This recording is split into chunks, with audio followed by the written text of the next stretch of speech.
Welcome to my channel. আজকের আমি করাবো ক্লাস 8 কোষে দেখি 11 শতকরা নিয়ে যে অঙ্কগুলি আছে এই অঙ্কগুলি।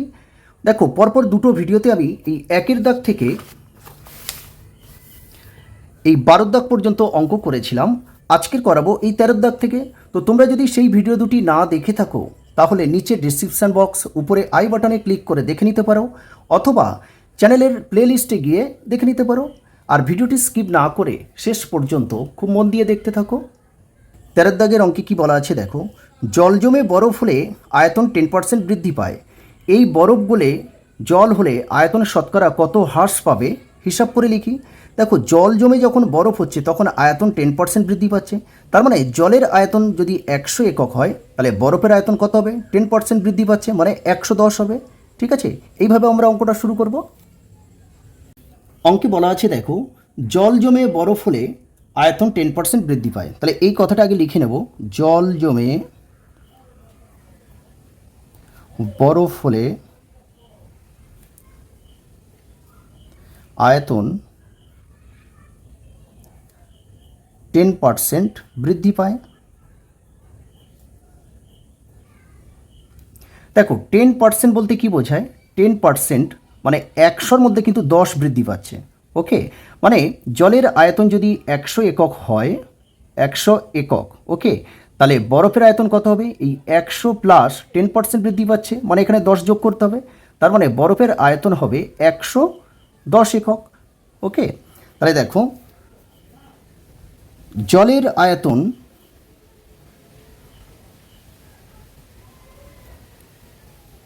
100 একক, এখানে কিছু বলেনি, আমি একক লিখলাম। 100 একক হলে বরফের আয়তন হবে সমান 100 আর 10% বৃদ্ধি পাচ্ছে, তার মানে এখানে 10 যোগ করতে হবে। ওকে, সমান 110 একক। তার মানে এই যে দেখো, জলের আয়তন 100 একক হলে বরফের আয়তন হবে 110 একক। এই কথাটা আমরা একটু ঘুরিয়ে লিখব। দেখো, যে বরফের আয়তন 110 একক হলে জলের আয়তন হয় 100 একক। ঠিক আছে, দেখো, যে বরফের আয়তন 110 একক হলে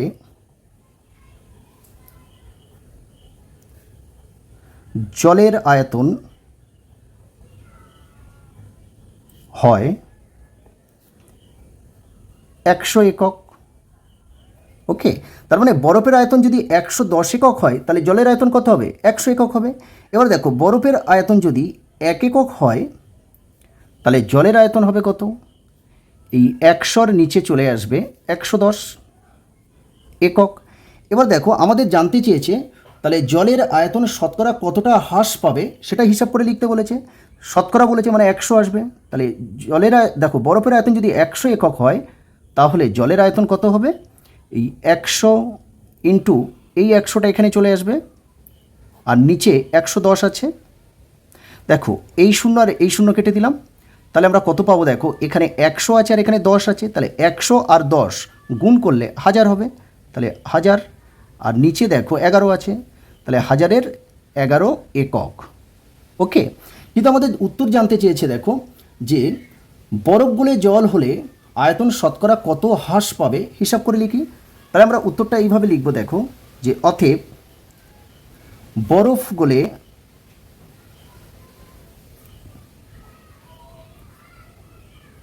জল হলে আয়তন শতকরা হ্রাস পাবে সমান, আমরা কি করব? দেখো, বরফের আয়তন যখন 110 একক তখন জলের আয়তন হচ্ছে 100। তাহলে 100 একক যখন হচ্ছে, বরফের আয়তন যখন 100 একক তখন কিন্তু জলের আয়তন হচ্ছে দেখো 1000/11 একক। তাহলে শতকরা কতটা হ্রাস পাবে, মানে শতকরা কতটা কমবে সেটাই আমাদের বের করতে বলেছে। তো সেটা বের করতে হলে 100-র মধ্যে কতটা কমছে, তাহলে সেই 100 থেকে আমাদের কি করতে হবে? এই 1000/11 বিয়োগ করতে হবে, তাহলে এত একক হবে। দেখো, তাহলে 11 লসগু হবে, এর তো 100-র কোনো হর নেই, তাহলে কী হবে, এই 11টা 100-র সঙ্গে গুণ হয়ে যাবে। 11 আর 100 গুণ করলে 1100 মাইনাস 11কে, দেখো এই 11কে 11 দিয়ে ভাগ করলে 1 পাবো, সেই 1 এই 1000-এর সঙ্গে গুণ করলে 1000 হয়ে যাবে। এরপরে দেখো 1100 থেকে 1000 বিয়োগ করলে 100, আর নিচে দেখো 11, তাহলে উপরে বড় আছে, আমাদের কি করতে হবে, ভাগ করতে হবে। ভাগটা আমরা এখানে করব। দেখো 11 দিয়ে যদি 100কে ভাগ করি তাহলে 9 11 99 হবে, তাহলে 100 থেকে 99 বিয়োগ করলে 1, তাহলে এই 1টা উপরে যাবে আর এই 11টা এখানে চলে আসবে। আর যেহেতু শতকরা, তার মানে 9.1-এর 11%, তাহলে আমরা এটা লিখতে পারি যে 100/11 সমান সমান এটা ভাগ করলে এই 9.1-এর 11%, এটাই উত্তর হবে। এখানে একটু জায়গা শর্ট হয়ে গেছে, ওকে, তাহলে এটাই অ্যান্সার। এরপরে আমরা এই 14 দাগে অঙ্কটা করব। কি আছে দেখো, উৎপলবাবু অধিক ফলনশীল ধান বীজ ব্যবহার করায় ধানের ফলন 55% বৃদ্ধি পেয়েছে, কিন্তু তার জন্য চাষের খরচ 40% বেড়েছে।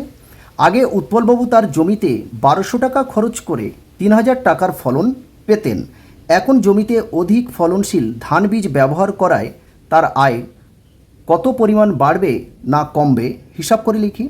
দেখো উৎপলবাবু আগে যে জমিতে 1200 টাকা খরচ করে 3000 টাকার ফলন পেতেন, এখন দেখো উচ্চ ফলনশীল বীজ ধান ব্যবহার করার ফলে ফলন বৃদ্ধি পেয়েছে কত, 55% বৃদ্ধি পেয়েছে। তাহলে 100 থাকলে এখন হবে 55% বৃদ্ধি পেয়েছে, মানে কি 155 হবে। কিন্তু তার জন্য দেখো চাষের খরচও বেড়েছে 40%, মানে আগে খরচ যদি 100 টাকা হতো তাহলে এখন হবে 40%, মানে কি 140 টাকা হবে। প্রথমে আমি লিখে নেব। দেখো আগে উৎপলবাবুর তার জমিতে 1200 টাকা খরচ করে 3000 টাকার ফলন পেতেন, তার মানে আগে জমিতে 1200 টাকা খরচ করে 3000 টাকার ফলন পেতেন, এই কথাটা প্রথমে লিখে নেব। দেখো আমি এখানে লিখে নিয়েছি আগে জমিতে 1200 টাকা খরচ করে 3000 টাকার ফলন পেতেন, তাহলে আগে আয় কত হতো সেটা আমাদের বের করে নিতে হবে। তাহলে আগে আয় হতো, দেখো 1200 টাকা খরচ করে 3000 টাকার ফলন পেতেন, তাহলে যত টাকার ফলন পাচ্ছে সেই টাকা থেকে যদি যত টাকা খরচ হচ্ছে আমরা বাদ দিয়ে দিই, তাহলে আমরা কি পাবো, কত টাকা আয় হচ্ছে তবেই পাবো। তার মানে এই 3000 টাকা থেকে বিয়োগ করতে হবে 1200, তাহলে 3000 থেকে 1200 বিয়োগ করলে 1800 টাকা, তাহলে আগে আয় হতো কিন্তু 1800 টাকা। এবারে দেখো উচ্চ ফলনশীল বা অধিক ফলনশীল ধান বীজ ব্যবহার করায় তার ফলন 50% বৃদ্ধি পেয়েছে, ঠিক আছে। এবার দেখো এখন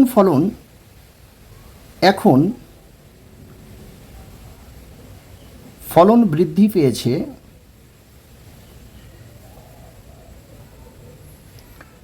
55%, তার মানে আগে যদি 100 টাকার ফলন হতো এখন হবে কত, 155 টাকা। এই কথাটা আমরা লিখে নেব। দেখো যে আগে 100 টাকা ফলন হলে এখন ফলন,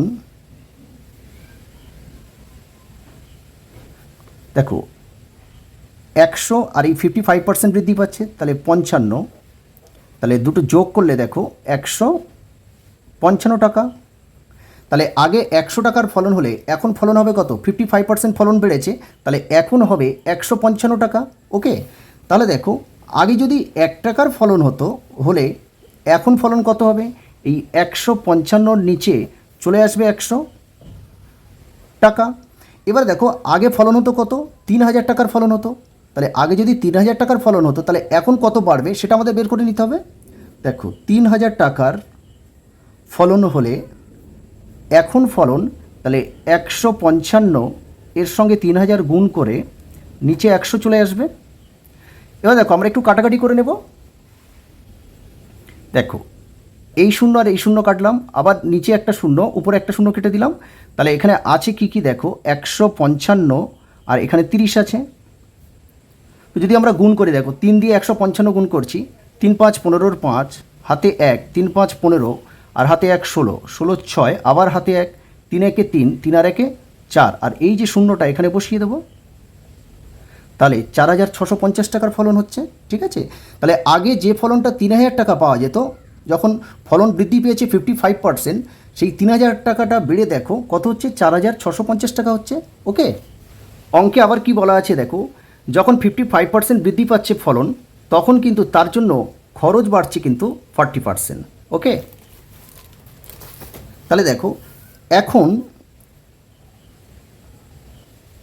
খরচ, চাষের খরচ বৃদ্ধি পায় 40%। 40% বৃদ্ধি পায় মানে কি, আগে চাষের খরচ যদি 100 টাকা হতো, তাহলে এখন খরচ হবে কিন্তু 140 টাকা। ওকে, কারণ 40% মানে 100-র মধ্যে 40 বাড়ছে। দেখুন, তাহলে আগে খরচ 100 টাকা হলে এখন খরচ দেখো 100 প্লাস 40 সমান 140 টাকা হবে, তাই না? কারণ দেখো 40% বৃদ্ধি পাচ্ছে, চাষের খরচটা বৃদ্ধি পাচ্ছে কত, 40%। 40% মানে কি, 100-র মধ্যে 40। তাহলে আগে খরচ যদি 100 টাকা হয়, তাহলে এখন 40% বৃদ্ধি পেলে খরচ তাহলে এখন কত হবে, 140 টাকা হবে। তাহলে আগের খরচ যদি 1 টাকা হলে, তাহলে এখন খরচটা কত হবে, এই 140-এর নিচে এই 100 চলে আসবে টাকা। এবার দেখো আগে খরচ হচ্ছিল কত, আগে খরচ হচ্ছিল, বইতে বলা আছে দেখো, আগে খরচ হচ্ছিল কিন্তু 1200 টাকা। তাহলে আগে যদি 1200 টাকা খরচ হয়, তাহলে এখন কত খরচ হবে সেটাই বের করতে হবে। তাহলে এই 140 ইন্টু 1200 নিচে 100 টাকা। দেখো এখানে একটা শূন্য, এখানে একটা শূন্য কাটলাম, আবার এখানে একটা শূন্য, এখানে একটা শূন্য কাটলাম। তাহলে কি আছে দেখো, 140 আর এখানে 12 পড়ে আছে। তাহলে দুটো গুণ করব, দেখো 12 শূন্য শূন্য, 4 12 48-এর 8, হাতে থাকলো 4। ওকে, আর 12কে 12, 12 আর 4-এ 16, তাহলে 1680 টাকা। তাহলে আগে যে 1200 টাকা খরচ হচ্ছিল, আর খরচ যখন বৃদ্ধি পেল 40%, তখন কিন্তু খরচ হচ্ছে 1680 টাকা। তাহলে এখন আয় কত হবে সেটা আমাদের বের করে নিতে হবে। দেখো এখন তাহলে ফলন হচ্ছে কত, 4,650 টাকার ফলন হচ্ছে, কিন্তু তার জন্য খরচ হচ্ছে দেখো 1680 টাকা। তাহলে এখন আয়টা কত হবে সেটা আমাদের বের করে নিতে হবে। তাহলে অতএব এখন আয় সমান সমান, তাহলে ফলন হচ্ছে দেখো 4,650 টাকার ফলন হচ্ছে, আর খরচ হচ্ছে তার জন্য এই 1680 টাকা। তাহলে এখন আয়টা কত হবে, এই 4,650 থেকে 1680 বিয়োগ করতে হবে। 4,650 থেকে 1680 বিয়োগ করলে আমরা পেয়ে যাব 2970 টাকা। ওকে, তাহলে এখন আয় হচ্ছে কিন্তু 2970 টাকা। কিন্তু আমাদের উত্তর জানতে চেয়েছে দেখো, যে অধিক ফলনশীল বীজ ধান ব্যবহার করায় তার আয় কত পরিমাণ বাড়বে না কমবে। তো আমাদের এখানে কি হবে, উৎপলবাবুর আয়টা বাড়বে, কিন্তু কতটা বাড়বে সেটা আমাদের বের করতে গেলে দেখো আগে আয় হতো কত সেটা দেখো আমরা আগে বের করে রেখেছি। দেখো এখানে লিখে রেখেছি যে আগে আয় হতো 1800 টাকা, আর এখন আয় হচ্ছে দেখো 2970 টাকা। তাহলে আয় কতটা বাড়লো সেটা আমাদের বের করতে হবে। দেখুন, তাহলে অতএব এখন উৎপলবাবুর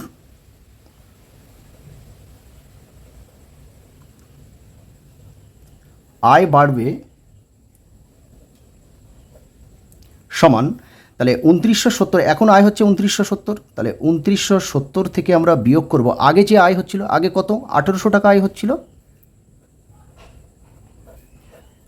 সমান, তাহলে 2970 থেকে 1800 বিয়োগ করলে হবে 1170 টাকা, আর এটাই হবে অ্যান্সার। ওকে, তোমরা অঙ্কটা প্রথম থেকে একবার ভালো করে দেখে নাও।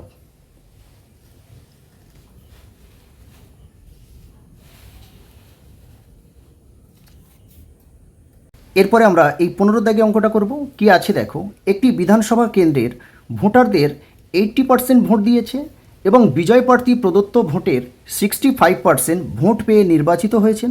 তিনি মোট ভোটের শতকরা কত ভোট পেয়েছেন হিসাব করে লিখি। তাহলে এখানে দেখো আমরা ধরে নেব প্রথমে যে মোট ভোটার 100 জন। এবার এই 100 জনের মধ্যে কিন্তু 80% ভোট দিয়েছে, অর্থাৎ 80 জন ভোট দিয়েছে। তাহলে 80 জন ভোটারের মধ্যে অর্থাৎ 80 জন ভোট দিয়েছে, তার মধ্যে বিজয় প্রার্থী দেখো ভোট পাচ্ছে 65%, অর্থাৎ 80-এর মধ্যে 65% কত, সেটাই হবে উত্তর। ওকে, প্রথমে দেখো আমি লিখে নিয়েছি, ধরি মোট ভোটার 100 জন। এবার অঙ্কে বলা আছে দেখো ভোটারদের 80% ভোট দিয়েছে, তাহলে ভোট দিয়েছে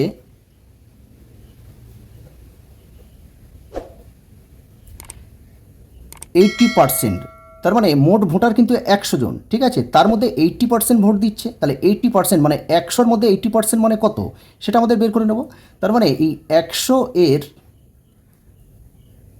80% সমান 100 ইন্টু 80, আর এই পার্সেন্টের চিহ্ন আছে, তার মানে নিচে 100 আসবে, তাহলে এই 100 কেটে দিলে তার মানে 80 জন ভোট দিয়েছে। ওকে, তাহলে দেখো আমি ধরে নিয়েছি মোট ভোটার 100 জন, ভোট দিয়েছে 80%, তাহলে 100-র মধ্যে 80% কত, 80 জন, তাহলে 100 জনের মধ্যে কিন্তু ভোট দিয়েছে 80 জন। এরপরে দেখো অঙ্কে বলা আছে বিজয় প্রার্থী প্রদত্ত ভোটের 65% ভোট পেয়েছে। ওকে, দেখো তাহলে আমি লিখে নেব যে প্রদত্ত ভোটের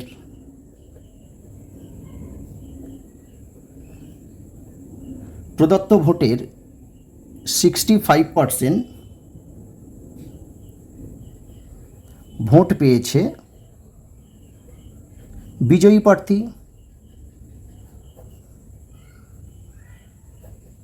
ওকে, তাহলে প্রদত্ত ভোট মানে কি, যতজন ভোট দিয়েছে, তাহলে ভোট দিয়েছে কতজন, দেখো ভোট দিয়েছে কিন্তু 80 জন, তাহলে এই 80-র মধ্যে যে বিজয়ী হয়েছে অর্থাৎ বিজয়ী প্রার্থী ভোট পেয়েছে কিন্তু 65, তাহলে 80-র মধ্যে 65 কত, সেটাই আমরা বের করে নেব।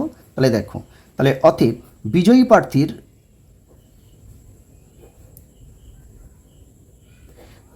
প্রার্থীর প্রাপ্ত ভোট সমান 80-এর 65%। ওকে, তাহলে 80 ইন্টু এই 65, আর এই পার্সেন্ট আছে, পার্সেন্টের জন্য নিচে 100 চলে আসবে। দেখো এই শূন্য আর এই শূন্য কেটে দিলাম। এখন যদি আমরা 2 দিয়ে কাটি, 8কে 2 দিয়ে কাটলে 4, আর 10কে 2 দিয়ে কাটলে 5, মানে 4 দুখানে 8 আর 5 দুখানে 10, 5 দিয়ে যদি আমরা 65 কাটি, তাহলে 5 13 65, তাহলে উপরে দেখো 4 আর 13 আছে, তাহলে 4 ইন্টু 13 সমান 4 13 52 জন। কিন্তু আমাদের উত্তর চেয়েছে দেখো যে মোট ভোটের শতকরা কত ভোট পেয়েছেন, হিসাব করি। তাহলে দেখো অতএব বিজয়ী প্রার্থী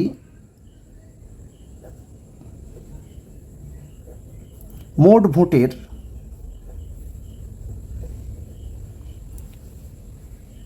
শতকরা ভোট পেয়েছে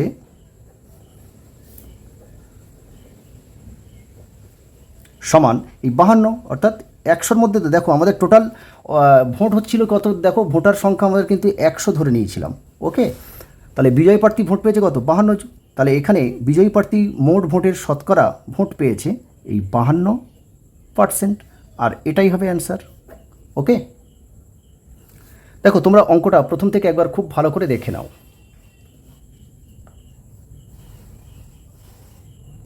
ঠিক আছে, এরপরে আমরা করব এই 16 দাগের অঙ্কটা কি আছে। দেখো এই বছরে নন্দলাল উচ্চ মাধ্যমিক বিদ্যালয়ের পরীক্ষার্থীদের 85% বাংলায়, 70% অঙ্কে এবং 65% উভয় বিষয়ে এ প্লাস পেয়েছে। পরীক্ষার্থীর সংখ্যা যদি 120 জন হয়, তবে হিসাব করে দেখি কতজন পরীক্ষার্থী, 1 নম্বরে আছে দেখো উভয় বিষয়ে এ পেয়েছে কতজন বের করতে হবে, 2 নম্বরে শুধু বাংলায় এ প্লাস পেয়েছে কতজন বের করতে হবে, আবার 3 নম্বরে দেখো শুধু অঙ্কে এ প্লাস পেয়েছে কতজন সেটা বের করতে হবে, আবার 4 নম্বরে আছে দেখো উভয় বিষয়ে এ প্লাস পায়নি কতজন সেটাই বের করতে হবে।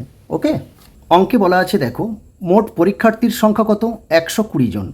120 জনের মধ্যে দেখো 65% উভয় বিষয়ে এ প্লাস পেয়েছে, তাহলে এটা আমরা প্রথমে লিখব যে মোট পরীক্ষার্থীর সংখ্যা 120 জন, তারপরে 65 মানে উভয় বিষয়ে এ প্লাস পেয়েছে কত, 65%।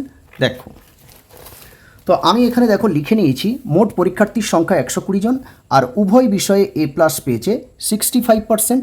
তারপরে দেখো অঙ্কে বলা আছে দেখো 85% বাংলায় এ প্লাস পেয়েছে, তাহলে শুধু বাংলায় এ প্লাস পেয়েছে কত? দেখো উভয় বিষয়ে এ প্লাস পেয়েছে 65%, আর বাংলায় যদি 85% হয় তাহলে শুধু বাংলায় এ প্লাস পেয়েছে কত সেটা বের করতে গেলে এই 85% থেকে 65% বিয়োগ করতে হবে। ওকে, দেখো তাহলে আমি লিখে নেব যে অতএব শুধু বাংলায় এ প্লাস পেয়েছে সমান 85 থেকে 65% বিয়োগ করতে হবে। তাহলে 85 থেকে 65% বিয়োগ করলে 20%। ওকে, আবার দেখো অঙ্কে বলা আছে যে 70% অঙ্কে, তাহলে 70% অঙ্কে যদি হয় তাহলে শুধু অঙ্কে এ প্লাস পেয়েছে কত? দেখো উভয় বিষয় আছে 65% আর 70% পাচ্ছে অঙ্কে, তাহলে শুধু অঙ্কে এ প্লাস পেয়েছে এটা বের করতে গেলে আমাদের কি করতে হবে? এই 70% থেকে 65% বিয়োগ করতে হবে। ওকে, দেখো তাহলে আমি আবার লিখে নেব যে শুধু অঙ্কে, অতএব শুধু অঙ্কে এ প্লাস পেয়েছে সমান 70 থেকে বিয়োগ করব 65, তাহলে 70% থেকে 65 বিয়োগ করলে কত হবে? 70 থেকে 65 বিয়োগ করলে 5% হবে। তাহলে দেখো এখান থেকে আমরা এটা বের করতে পারি যে অতএব কোনো না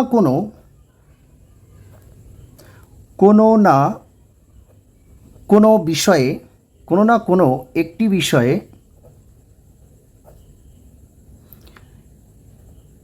এ প্লাস পেয়েছে, মানে কোনো না কোনো বিষয়ে এ প্লাস পেয়েছে। দেখো উভয় বিষয়ে এ প্লাস পেয়েছে 65%, শুধু বাংলায় এ প্লাস পেয়েছে 20%, আর শুধু অঙ্কে দেখো এ প্লাস পেয়েছে 5%। তাহলে এই তিনটে যোগ করে দেবো। দেখো তাহলে 65 প্লাস 20 প্লাস 5, তাহলে যোগ করলে দেখো 65 আর 20 85, 85 আর 5 যোগ করলে 90%। তার মানে কোনো না কোনো একটি বিষয়ে এ প্লাস পেয়েছে 90%। তো এখান থেকে আমরা উভয় বিষয়ে এ প্লাস পাইনি কত পার্সেন্ট সেটা আমরা বের করে নিতে পারি। দেখো তাহলে অতএব উভয় বিষয়ে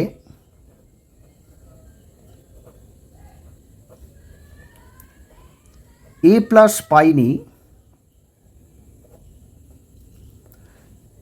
সমান দেখো উভয় বিষয়ে এ প্লাস পাইনি, তো মোট যেহেতু পার্সেন্ট নিয়ে অঙ্ক তার মানে কি 100% ধরে নিতে হবে, অর্থাৎ 100 থেকে, তাহলে কোনো না কোনো বিষয়ে এ প্লাস পেয়েছে কত? 90%, তাহলে 100 থেকেই 90 বিয়োগ করতে হবে পার্সেন্ট, তাহলে 100 থেকে 90 বিয়োগ করলে 10%। তাহলে দেখো উভয় বিষয়ে এ প্লাস পাইনি এমন পরীক্ষার্থীর সংখ্যা পার্সেন্টে আর কি 10%। এবার আমরা 1-2 করে উত্তরগুলো বের করব। দেখো প্রথমে কি উত্তর জানতে চেয়েছে যে উভয় বিষয়ে এ প্লাস পেয়েছে এমন পরীক্ষার্থীর সংখ্যা, তাহলে মোট পরীক্ষার্থীর সংখ্যা যদি 120 জন হয় তাহলে উভয় বিষয়ে এ প্লাস পেয়েছে কতজন সেটা আমাদের বের করতে হবে। দেখো তাহলে আমি লিখে নেব, দেখো 1 নম্বরের উত্তরটা করছি যে উভয় বিষয়ে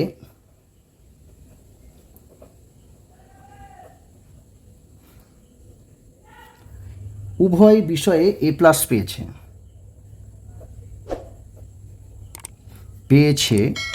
সমান, তাহলে মোট পরীক্ষার্থী কত ছিল?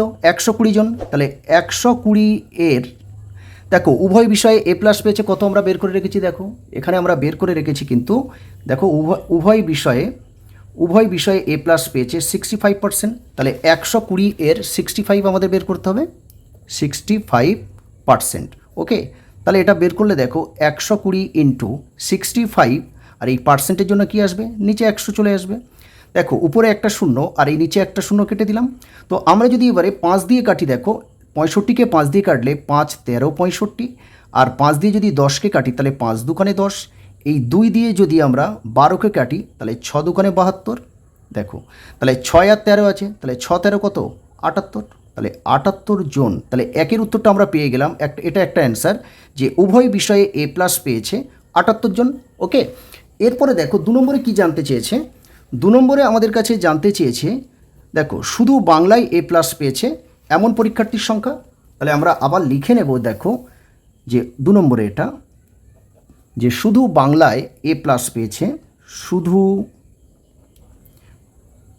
বাংলায় এ প্লাস পেয়েছে, তাহলে মোট পরীক্ষার্থী কত?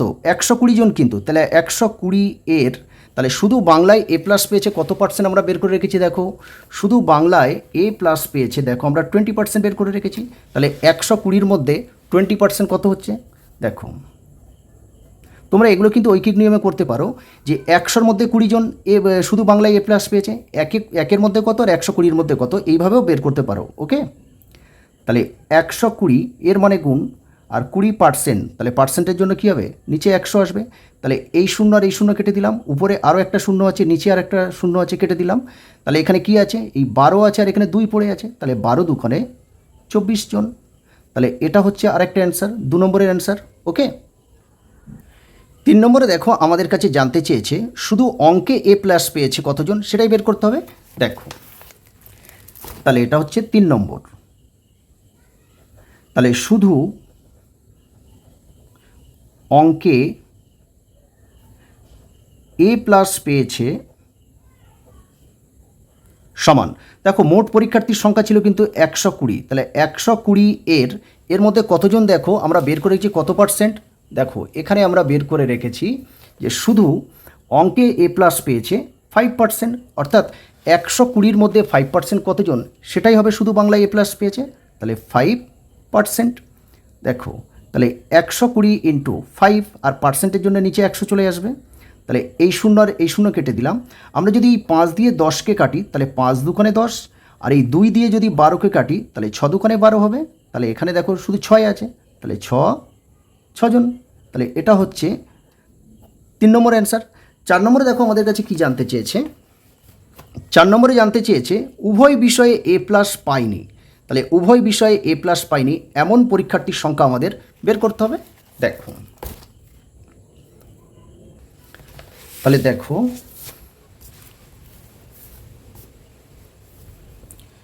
এটা হচ্ছে 4 নম্বরের। ওকে, যে উভয় বিষয়ে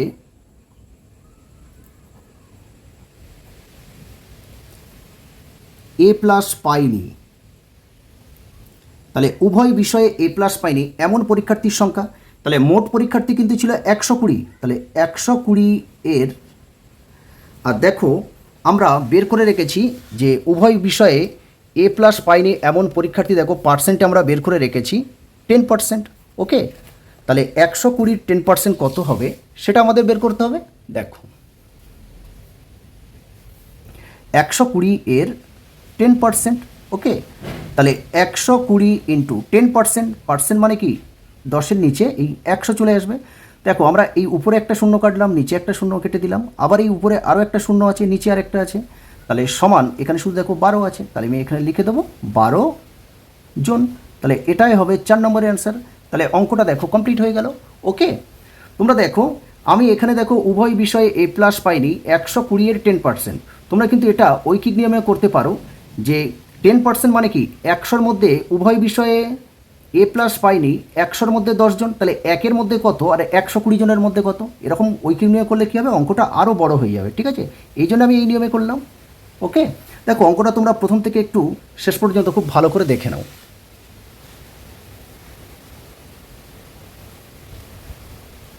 খুব ভালো করে দেখে নাও, স্ক্রিনশট নিয়ে নিয়ে অঙ্কটা নোট ডাউন করে নাও ভালো করে।